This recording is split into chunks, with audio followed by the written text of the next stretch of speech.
Bonjour à tous, très heureuse de vous retrouver pour une nouvelle édition. Voici les titres de ce vendredi.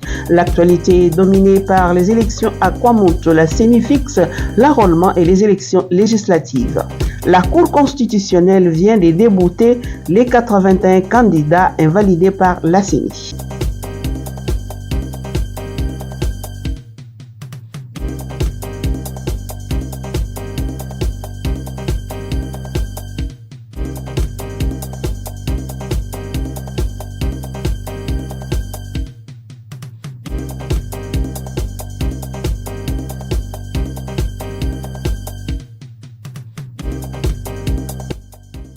Les candidats invalidés par la Commission électorale nationale indépendante lors des législatives du 20 décembre dernier pour fraude, détention illégale d'élèves et violence viennent d'être déboutés jeudi 8 février 2024 par la Cour constitutionnelle siégeant en matière de contentieux électoral. Sur 81 requêtes des candidats qui se sont vus annuler leur scrutin pour fraude, corruption et vandalisme dans les bureaux de vote, 35 ont été déclarés irrécevables, 24 dossiers jugés non fondés, des dossiers dont les requérants ont désisté et les autres dossiers vont être traités incessamment. Parmi les invalidés qui avaient saisi la Cour constitutionnelle, on cite Singhi Polulu, Évariste Bochab, Gentini Ngobila et consorts.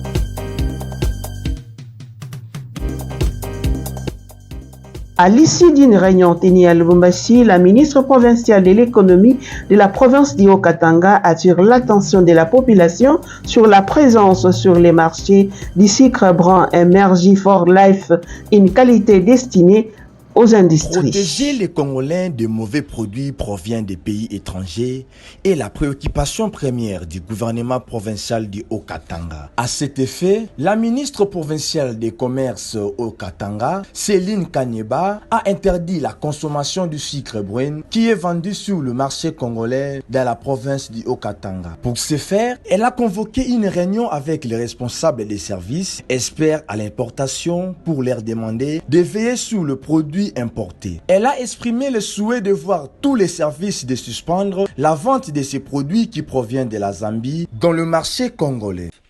C'est un sucre qui est destiné à l'industrie, mais que les opérateurs véreux vendent directement à la population pour consommation.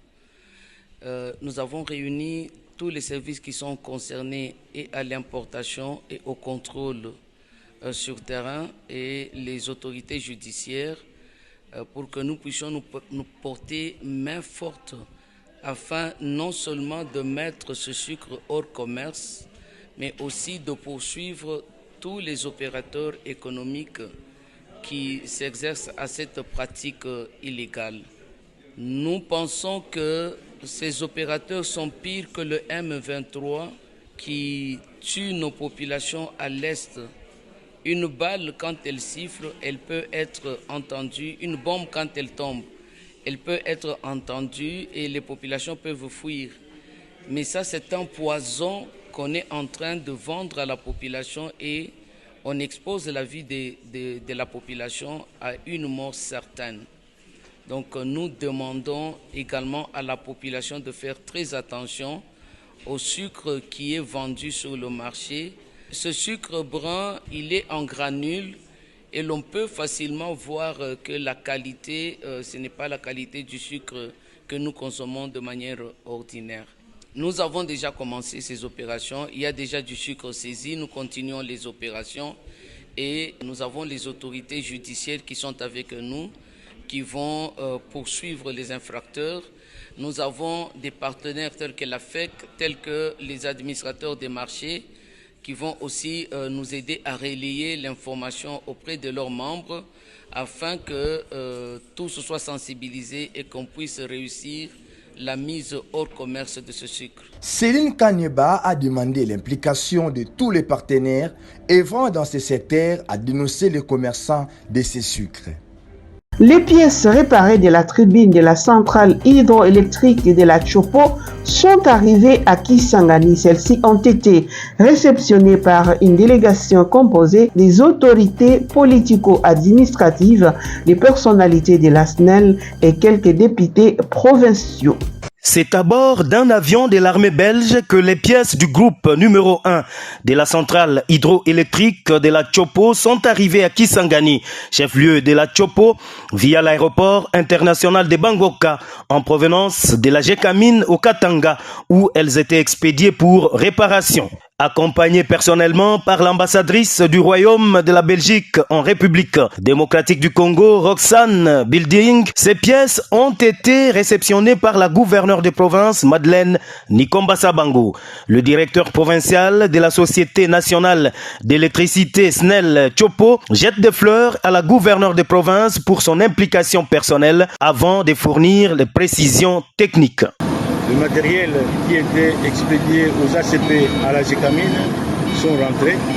Voilà l'occasion pour nous de remercier son Excellence Madame le Gouverneur pour son implication pour que ce matériel puisse arriver ici à Kisangani. Que l'aéroport est fermé, il fallait son implication personnelle pour que ce matériel puisse arriver ici à Kisangani. Donc à la fin de ce mois, nous serons à 12 MW. Quand le groupe 1 va rentrer au réseau, nous allons reprendre notre charge maximale de 19 MW. Pour sa part, Madeleine Nikomba salue la diplomatie agissante du président de la République, Félix-Antoine Tshisekedi Tshilombo, à travers la coopération belgo-congolaise. Nous remercions d'abord Dieu de nous avoir gardés jusqu'à ce jour où nous avons vu les matériels qui ont été amenés à Likasi pour la réparation revenir dans la province de la Chopo. Nous disons merci à son Excellence Félix-Antoine Tshisekedi Tshilombo pour sa diplomatie agissante. Aujourd'hui, on peut palper de doigts, on peut voir que cette coopération belgo-congolaise a payé. Nous pensons que chacun connaît aujourd'hui quel est le plus grand souci de la population chopolaise, mais de la population boyomèse. Nous avons tant souffert pour ce qui concerne l'électricité. Aujourd'hui, les matériels sont là. Je suis sûr que la SNEL a déjà préparé les techniciens qui doivent se mettre à l'œuvre pour travailler afin que la ville puisse retrouver 19 MW. Et ça fait aujourd'hui plus de 3 ans que nous vivons dans la précarité avec l'électricité. De l'aéroport international de Bangoka, les pièces prennent la direction de la centrale hydroélectrique de la Chopo, acheminée personnellement par l'autorité provinciale. Le long de la route Bangoka, la population ne cache pas sa joie.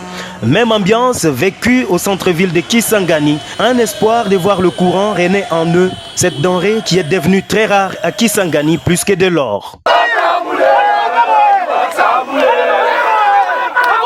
Les agents de la RTNC réclament leur complément des salaires des 12 mois au ministère des Finances. La société civile de Kwamount salue la décision de la CENI fixant l'enrôlement du 1er au 20 juillet 2024 et les élections législatives pour le 1er octobre.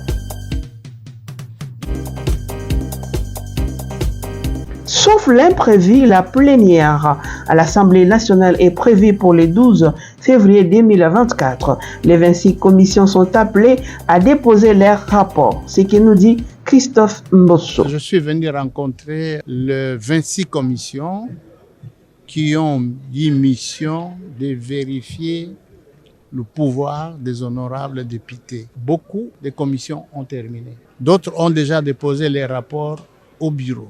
Et d'autres sont en train de rédiger les rapports pour les adopter ce soir ou demain matin.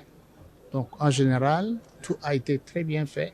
Les lundis, nous pourrons avoir une plénière parce que nous aurons tous les rapports des commissions qui ont travaillé sur les vérifications de pouvoir.